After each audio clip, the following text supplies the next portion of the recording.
The great philosopher Shannon Sharpe, formerly of the National Football League, and his muse, Professor Dyson of some college in Washington, D.C., are always happy to tell us their fairy tales about black criminality. Colin, it does not exist. Colin, everybody knows that all crime is black on black or white on white or Amish on Amish, and because it's all just contained inside the race. There's no such thing as racial crime. Colin, doesn't really matter, does it?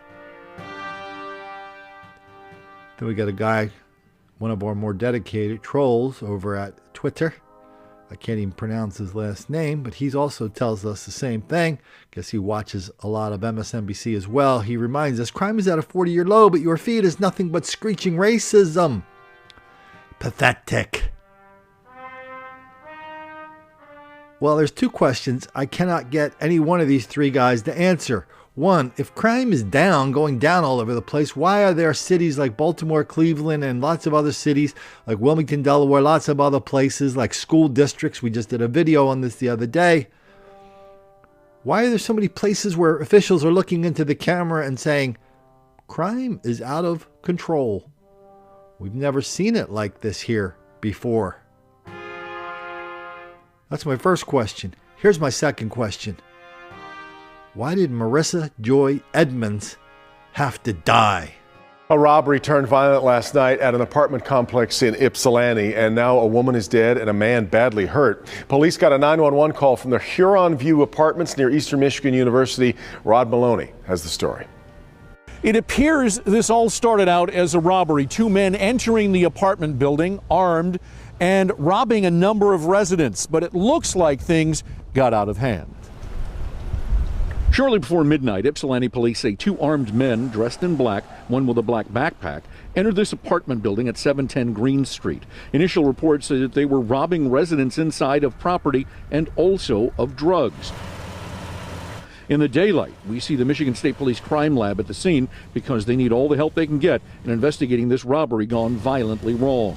The gunmen came prepared to use their handguns. When police arrived after a 911 call, they found an unidentified white male on the floor in the common stairwell area coming into the building with a gunshot wound to the head.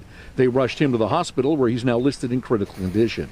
Then, investigating further, they discovered a white female, also shot in the head, dead inside of her apartment. She too went identified as to allow notice of next of kin. The subjects who got away are described as two African-American males, both 5'11" tall, with thin builds. Why don't we take a look at Marissa's Facebook photos, some of them. Of course, we learned from the reporter in the room, that this may have been a drug deal. There may have been drugs in the place. Maybe Marissa was hanging around with the wrong people doing the wrong things. I do not know. But if you look at her Facebook page, her photos, what you really see is just a young girl, a kid. I think she's 25. She's a kid doing what all kids are doing.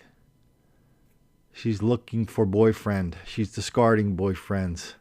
She's mourning the loss of one boyfriend, celebrating the acquisition of another. She's posting pictures of her friends at parties. Maybe she smoked a little weed along the way. This is just a regular old person with a regular old life and a regular old Facebook page.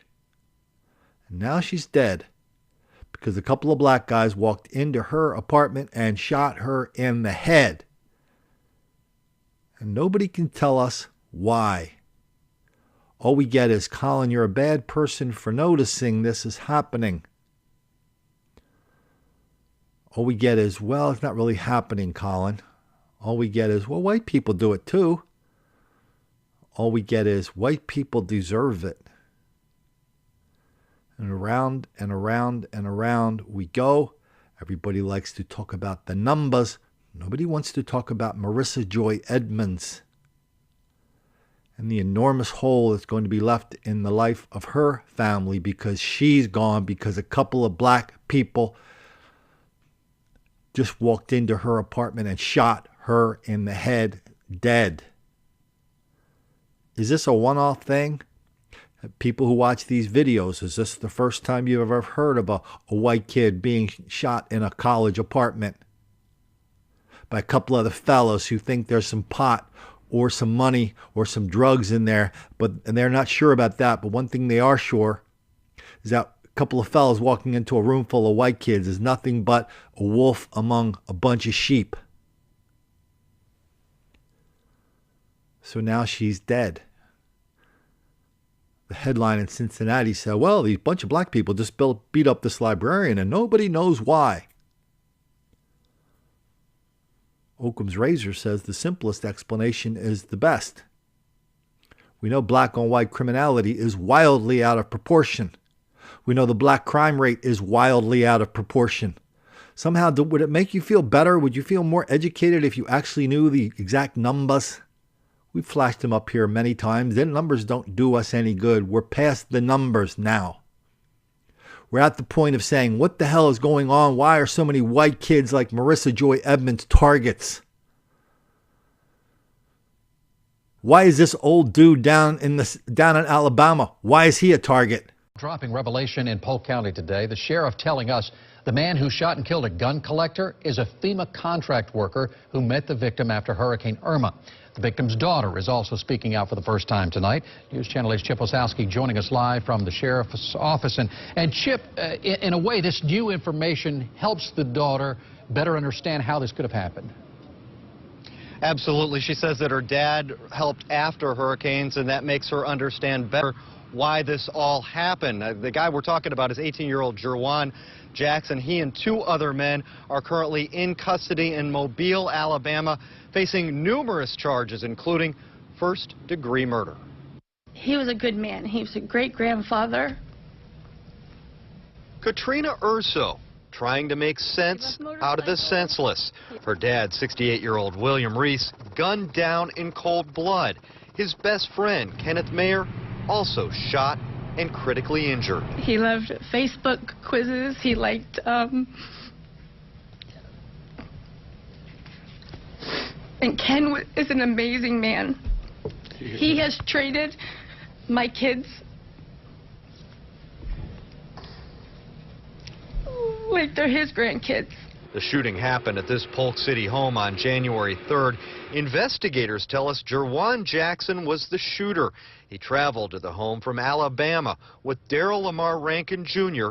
and Kenley Campbell. And along the way, Jerwan told his two counterparts, Darrell Rankin and Kenley Campbell, he said, I tell you what, I'm just going to kill him. The sheriff says Jackson met Reese after Hurricane Irma while working as a FEMA contractor and discovered his fondness for firearms. Urso now understands why her dad let him in. Because I'm like, he's a smart man. He's not just going to let anyone in his house. He's not going to invite a stranger, here, come look at my guns. He wouldn't do that. So it kind of makes me feel a little better to know that, like, that piece of the puzzle, that wasn't him. Why is this grandmother who's working her butt off, why is she a target? But we're getting our first look at a Valley mother gunned down as she showed up for work at a check cashing business in the Central Valley just hours ago. Tonight, police say they have very little to go on to solve this senseless murder. 13 Action News anchor Masa Saidi is live near Jones and Vegas Drive with information on who police might be looking for tonight. Masa.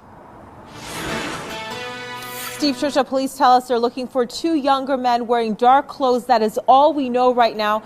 They tell us the victim was opening the store when they followed her inside. Then for some reason, they opened fire. She was never afraid. She loved her job. Her mom, Celia Luna, wasn't scared, but she understood the dangers of the check cashing business. There was a protocol she strictly followed. She walks in the door, she calls the GM or whoever it must be, and I'm here, I'm safe, I've opened. But this morning, something went horribly wrong. Detectives soon surrounding the business as the 55-year-old mom is rushed to the hospital. Police say she was shot inside, but still managed to call 911. Her children on her mind, moments before she died. When the paramedics picked her up, that she gave my number, my brother's number and my aunt's number to them so that they could call. Her daughter Shayla sharing these memories.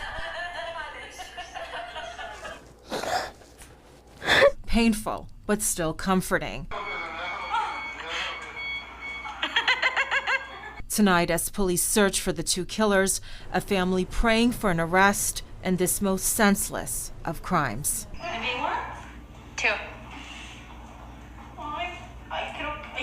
She was an amazing, amazing girl. Her laugh was contagious. You see this surveillance camera. If and when police release surveillance video to us, we are going to be sure to bring it to you. Here's a look at the scene inside. We're told that the killers ran out of the back of the building and no information on a motive. If this case sounds familiar, the one we're about to see, it should, because it resembles the FEMA case. A couple fellas woke up in the door and said, "Hey, what's up? It's your old buddy, Jaquil. It's your old friend. Remember me? I helped you out on FEMA. Let me in." Here the line is, "Hey, do you remember me? I was your nurse. I want you to meet my boyfriend." In Crime Watch 8 tonight, two people from Indianapolis have been arrested for the murder of a 74-year-old woman from Brownsburg. Alice Wright was found dead in her home this past weekend, and police say the pair accused of killing Wright knew her. 24-Hour News 8's Eric Feldman found out how and has the latest on this investigation. Good evening, Eric. Good evening, Brooke. We do have more answers, but many questions still do swirl around this investigation. So the pair arrested are Keisha Summerhill and Ariane Cruthard. They were arrested earlier today in Indianapolis, and Brownsburg police say Summerhill and Cruthard are dating and respectively 18 and 19 years old. Now, how did they know the Wright family?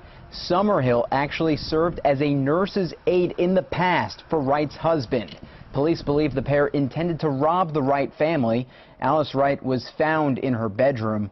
Police say the autopsy showed she died from multiple sources of trauma that complicated her heart conditions. Now, earlier this week, neighbors told us Alice Wright was a sweet, down-to-earth grandmother. The murder really rocking this Brownsburg community. You know, in this day and age, you need to stay aware of what's going on around you. You do need to protect yourself. There's no leaving your doors unlocked to your residence anymore. There's no leaving your cars unlocked. You do need to take precautions to protect yourself because these things do happen. So many questions do remain. How did these suspects get inside the Wright home? Also, what exactly happened inside once they did? Police wouldn't say if there was a confrontation inside. Earlier this week, Brownsburg police said that Wright was shot. But now they're saying the cause of death was from some sort of trauma and her heart condition. On the other hand, Wright's husband was in their living room at the time that Wright's body was found by their daughter. And Wright's daughter did find him on the ground alive, but off his wheelchair. It's unclear if he was pushed off or if he fell off. Why did this guy have to die? County man missing for almost a month has been found. Deputies found the body of Michael Bowes in his car in an area known as the washout area. According to investigators, Bowes had been shot twice. CBS North Carolina investigative reporter Richard Essex went to Vance County to get answers about those now charged in the murder. The Vance County Office of the Sheriff said they have arrested two people in the murder of 46-year-old Michael Bowles. Michael Bowles was reported missing on December 21st. He was found Sunday inside of his car on a private road in the eastern part of the county. Investigators believe that he had been shot at least twice. The person suspected of pulling the trigger is 23-year-old John Jefferson of Henderson. His alleged accomplice, also charged with murder, is 17-year-old Tanetta Mayfield. Investigators believe the motive was robbery. The victim had been robbed a couple weeks ago before he was reported missing. He said, "Somebody's found my phone. I've got to go get it." He said, but I'm going to be straight back. But at this point, it doesn't appear that the two are directly connected. Investigators believe that there will be additional charges and additional suspects. Why did Deborah Collins have to die down in Westlaco, Texas? A couple of fellas were doing something or another. I know, but you know what? I don't even feel like telling you, because to tell you is to attach some significance to it that it does not have. She wasn't doing anything to the fellas. She wasn't ripping them off in a drug deal. She wasn't buying drugs from them or selling. It was just a thing. That's what they do. That's why violence is their thing. It's hard to hear for a lot of people. People on this video, people we just featured, they will never hear it again. Maybe they never heard it in the first place. Maybe that's why they're dead now. But still, looking at my Twitter feed, I can tell when somebody posts one of my tweets or one of my videos to some vague black website somewhere. Because we get the trolls kind of come in floods, and then we ask them for a little proof, and they disappear. It's like we're waving kryptonite at them. They're always very positive of what the cause is. The cause is Colin's a bad person for noticing, but as far as the people committing the crime and the violence so wildly out of proportion, black on black, black on white, black on young, black on gay, black on straight, black on old, black on man, black on woman, black on kitties, puppies and turtles. We don't have an answer. Even the trolls now are starting to lose their steam, lose their nerve. Even they're having a hard time saying, yeah, Colin, it was slavery. Yeah, that's what it did. It slavery. I mean, the only answer we have for any of the trolls on Twitter or on here, on Minds.com or on YouTube, is listen, okay, I know, you say I'm a bad person. You say this black criminality is not a thing. I'm just making the whole thing up. I'm cherry picking. And you come and tell us. Well, that's not going to disprove anything. What I want you to do is go find the closest black neighborhood to your house. Just go down and find a bunch of the fellows on the corner.